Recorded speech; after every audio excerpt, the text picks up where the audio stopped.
দর্শক, আইপিএলের দ্বিতীয় ম্যাচে বল হাতে বিশ্ব রেকর্ড করলেন মুস্তাফিজুর রহমান। ওভারের দ্বিতীয় বলে রোহিত শর্মাকে ফিরেছেন কাটার মাস্টার। তবে এদিনে আইপিএলের সর্বোচ্চ উইকেট শিকারকারীর তালিকায় এখন মুস্তাফিজুর রহমান। দর্শক, বিস্তারিত থাকছে ভিডিওর প্রতিবেদনে। দর্শক, আজ মোরাবাচার ম্যাচে মুম্বাই ইন্ডিয়ান্সের বিপক্ষে খেলতে নেমেছে দিল্লি ক্যাপিটালস। তবে মুস্তাফিজুর রহমানকে নিয়ে বড় ভয়ে ছিলেন মুম্বাই ইন্ডিয়ান্স। তবে তার সেই যোগ্য জবাব দিলেন কাটার মাস্টার। তবে এদিন শুরুতে টসে জিতে আগে ব্যাটিং করতে নেমেছে মুম্বাই ইন্ডিয়ান্স। তবে এদিন পাওয়ার প্লেতে তৃতীয় নম্বর ওভারে বল হাতে আসেন বাংলাদেশের কাটার মাস্টার মুস্তাফিজুর রহমান। প্রথম বলে অবশ্য ছিঙ্গাল দেন, দ্বিতীয় বলে উইকেটের আঘাত আনেন কাটার মাস্টার মুস্তাফিজুর রহমান।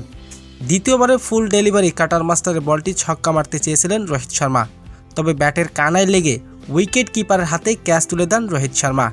আর এদিন মাত্র 5 রান করে সাজঘরে ফিরতে হয়েছে এই ওপেনারকে।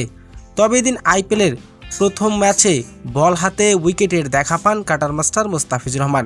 আর এতে আইপিএলের সর্বোচ্চ উইকেট শিকারকারীর তালিকায় এখন তিনি। তো দর্শক, মুস্তাফিজুর রহমানের এমন অবিশ্বাস্য বোলিং আপনার কেমন লেগেছে? দর্শক, জানিয়ে দিন আপনার মূল্যবান মতামতটি।